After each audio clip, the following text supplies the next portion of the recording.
احباب ذی وقار،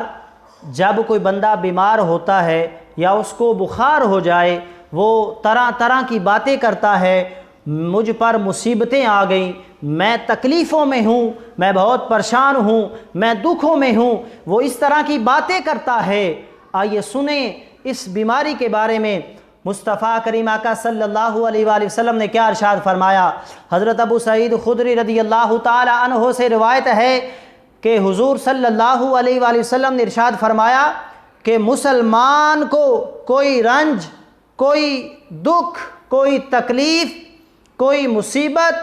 کوئی غم نہیں ہوتا یہاں تک کہ اسے جو کانٹا چبھے، رب ذوالجلال اس کے سبب،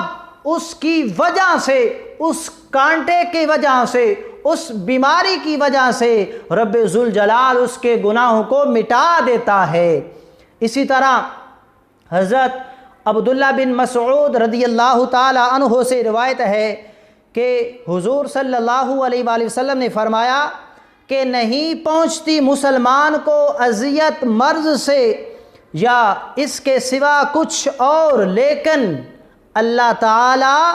اس کے سبب اس کے صغیرہ گناہوں کو مٹا دیتا ہے، جس طرح درخت سے پتے جھڑتے ہیں۔ اس بیماری کی وجہ سے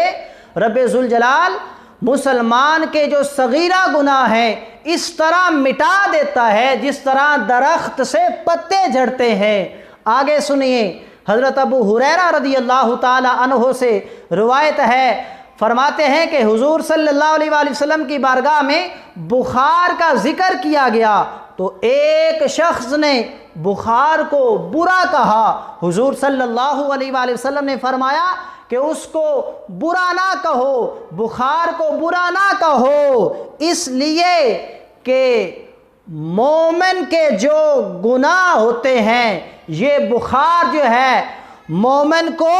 گناہوں سے اس طرح پاک کر دیتا ہے جیسے آگ لوہے کی میل کو صاف کر دیتا ہے۔ احباب ذی وقار، ان حدیث سے پتہ چلا کہ یہ جو مصیبت ہے یہ جب آ جائے تو یہ ہمیں اس طرح کی باتیں نہیں کرنا چاہیے، یہ بھی اللہ تعالیٰ کی طرف سے نعمت ہوتی ہے۔ اس بیماری کی وجہ سے، اس بیماری کے صدقے رب ذوالجلال جو ہے ہمارے گناہوں کو معاف فرما دیتا ہے۔ رب تعالیٰ کی بارگاہ میں دعا ہے کہ اللہ تعالیٰ عمل کی توفیق عطا فرمائے۔